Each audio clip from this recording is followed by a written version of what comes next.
What's going on, guys? Welcome to Proper MMA. My name is Gabe. Today, we're going to be going over my top 5 takeaways from UFC 303 with some honorable mentions. So, getting started with some honorable mentions. My first one is, and this doesn't really have anything to do with UFC 303, but I'm still going to include it anyways. UFC 304 cannot come close enough or quick enough. We need this. We need UFC 304 now. I mean, these next 2 fight nights, Rose Namajunas, Amanda Lemos, and I know Brad Tavares, I think, is on the Lemos card. There's some decent fights under Namajunas versus Cortez because, they're actually trying to sell the whole crowd. But overall, though, it's just not very, very inspiring UFC. Let's just say that. It doesn't really... You're not waking up on that Saturday like, oh, let's go. We got some great fights. It's just not really the case. There's some solid fights. We're going more in detail on those fights another time. But overall, UFC 304 cannot come quick enough because that is an amazing card, and the next 2 weeks are not very good. Another honorable mention. Maia Breno Silva should have been allowed to continue with the cut. I know the cut was really bad. I know that one punch could have made it to 10 times worse maybe. But in a performance that she was winning, I think you gotta let her stay in the fight a little longer. If she stays in the fight a little longer and that cut's getting even worse and she can't see because of all the blood dripping down her forehead, then the doctor can call it off. I just think that, these decisions are, it's fucking with people's careers, people's livelihoods. This is not just a side job. This is what people do. People train the fight with immense pain, with cuts, with broken toes, with broken ribs. Regardless, everyone fights injured usually. And I know the cut was bad, but this was a win that Maia Breno Silva really probably wanted. Obviously, she really wanted. And now it's a TKO loss because of the cut. And I just think that she deserved to at least go another minute or two with the cut to see if it really got worse. And if it got worse, then do the right thing and the doctor can stop the fight. I have no issue with that. So I don't think this is why it's not making my top 5. I don't think it's a huge issue, but I think the doctors need to let these fighters go on a little longer because this is their livelihood. Now she's on a 2-fight losing streak. I mean, she could have just got right back into title contention, maybe be 1 fight out of a title. Now she's on a 2-fight losing streak because of this. So just not ideal.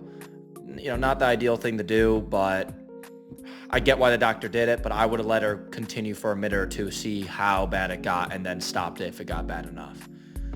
My final honorable mention, and it is that Andre Arlovski versus Martin Buday was one of the worst fights I've ever seen in my entire life. And my takeaway is that both of them need to be cut immediately. And I know Andre's a legend. He was champ 2005, 50 years ago. But that fight was so pathetic that both men need to be cut. And luckily, Dana White said that it's Arlovski's last fight for the company. So, good luck to him in retirement. He is a former champion, so wish him nothing but the best. But this fight was pathetic. It was absolutely pathetic. I mean, can you imagine, if it was a 5-round fight somehow, and, you had to watch that for 5 rounds? I think I'd rather never watch UFC than watch those 2 absolute cans in the heavyweight division compete for 2 more rounds after that fight. I mean, it was embarrassing. The decision should have read, all judges decide that both men should be cut. That's what the decision should have read, not a winner. And Martin Buday, the fact that he is in a fight that he debatably should lose against Arlovski, and this guy's actually trying to, I think, climb up the ranks and stuff. God, the heavyweight division is in shambles. It's such an awful division. There's a couple good guys, and then garbage, man. It's just, cut both men. I know Arlovski already retired, but if he didn't, cut him. And Martin Buday, cut him immediately. This is the UFC. This isn't... I think my local bar has better fighters than both of these gentlemen. I'm not even joking about that. So, cut Buday, get better heavyweights in. This shit is ridiculous. It's not acceptable. Even on early prelims, it's just not acceptable. Moving on to my top 5 list. Starting with number 5. Peyton Talbot has insane potential, and his knockout over Giannis Gamorre is fantastic. Unbelievable knockout. That combo he hit him with just put him down. Fight was basically over. We look at his last fights. He's submitting Nick Aguirre. He's destroying Cameron Simon. I mean, these are solid wins. Are they the greatest wins possible? No, but these are good wins though. And he calls out Adrian Yanez, which I think is a great call out. And Adrian Yanez is probably ranked around that 15 to 20 area. He beats Adrian Yanez, especially if can you imagine he does? Well, actually, he could. I think about when Rob Font just absolutely slept Adrian Yanez. Payne Talbot goes out there, sleeps or just wins, regardless. Even if it's a close fight, he's going to get a top 15 opponent potentially. And if he sleeps Giannis, he 100% is getting a top 15 opponent. So I like that Payne Talbot, he's the opposite of a guy like Bo Nickel. Payne Talbot actually calls out fighters he plans on fighting, and he actually has good performances over decent fighters. Cameron Simon is a good fighter. Giannis Gamorre, he's nothing really special, but it's better than Val Woodburn, the guys at Bo Nickel fighting. So it's good to have a prospect in the UFC that actually puts their money where their mouth is. It actually shows up and actually has impressive performances and actually has a pathway to fighting in the top 15 instead of just fighting cans for the next 3 years. So love Payne Talbot, insane potential. I cannot wait for this guy to be matched up with some top 15 guys if he gets through Adrian Yanez, which I think he will. Number 4 on the list. Before people start getting mad at me, I want to clarify something. That this takeaway is that Diego Lopez might be a little overrated. And when I say overrated, a lot of people think this means bad. This does not mean bad.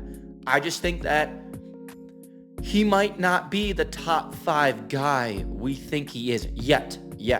All right, big thing on yet there, okay? Because people sometimes are not top 5, but in a year they get top 5. I mean, this is a guy who lost on Dana White Contender Series.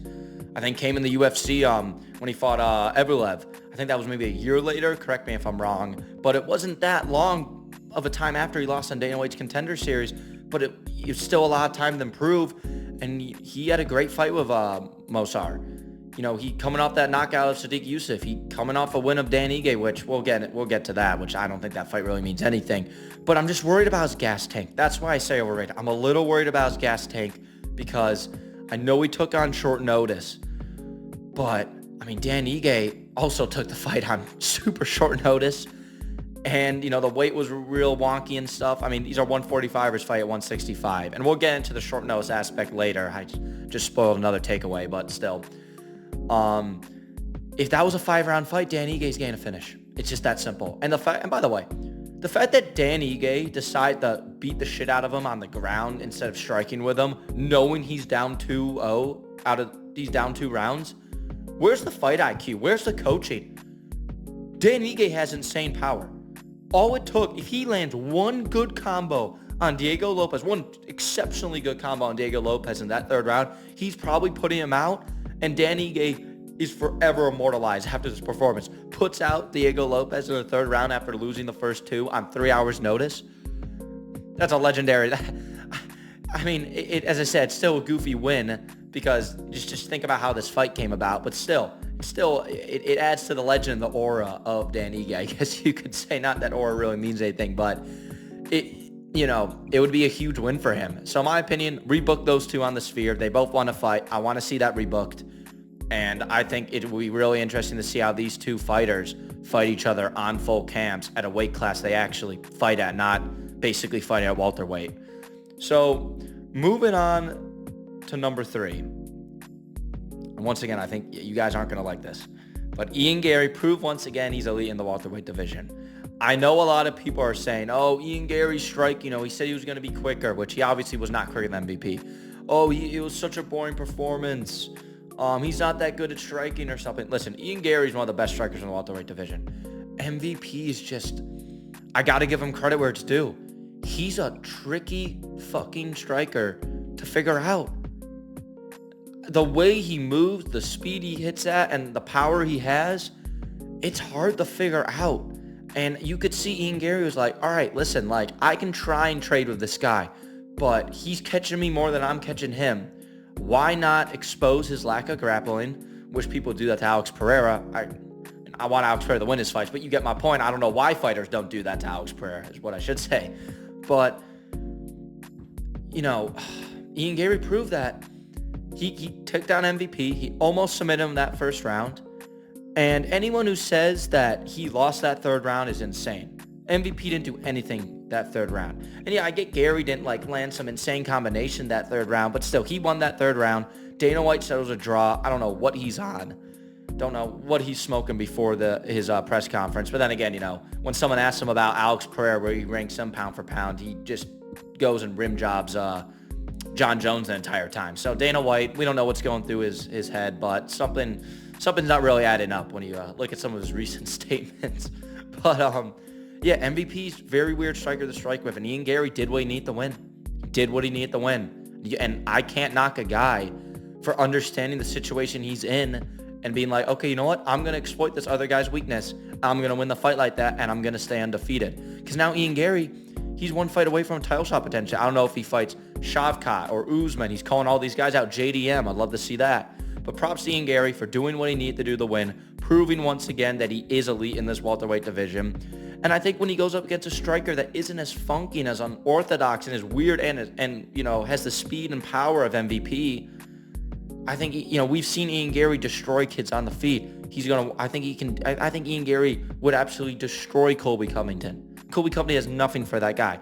The wrestling maybe obviously could change it, but I think Ian Gary can get back up to his feet. I think he can stay on the feet. If he fought Colby, he's destroying him on the feet. So Ian Gary, his striking obviously didn't get exposed. It just got limited against a guy like MVP, but against a normal welterweight, his striking's not getting shut down like that. He's not going to be like, oh, I need to go grapple to win this fight. That's not going to be his mindset. But as I said, against MVP, who's a really weird striker, he knew he needed to do that. Can't knock a guy in doing what he needs to do to win. So props to Ian Gary. Looking forward to his next fight. I know he's a bit cringe, but hey, at the end of the day, he was the only man selling fights at the press conference. How many times are fans like, we want Colby getting an undeserved title shot because, he's a star, even though there's no proof that he's a draw at all. And, he sells fights, making fun of Leon's dead father or whatever. But that's what people want, so people should respect Gary a little more for actually trying to sell the fight, regardless if you think it's cringy or not. He doesn't stumble over his words as much as Colby does, so at least he's, being himself and not some made-up character. So hopefully Ian Gary, I'd love to see him fight Colby Covington, but honestly, Ian Gary said that he doesn't even want to mention Colby Covington's name to give him relevancy and stuff because Colby was ducking him during this entire, it was supposed to be Ian Gary versus Colby Covington at UFC 303. Colby didn't want any of it. He's still in witness protection probably, but he's not doing anything. Colby, cut him too, honestly. You can put that as a takeaway out here. Cut Colby Covington for ducking Gary. So, but looking forward to Ian Gary's next fight. Number 2 on the list. And I harped on this a bit in my other videos about UFC 303. Short notice fights continue to suck. Anthony Smith versus Roman Dolidze. It was a bit of a snooze fest. There were some exciting moments, but I think you could tell that Anthony Smith just wasn't prepared. Even Roman Dolidze, I bet, would have had a better performance. It's these fights just put together. They don't feel, I'm trying to think of how I describe this.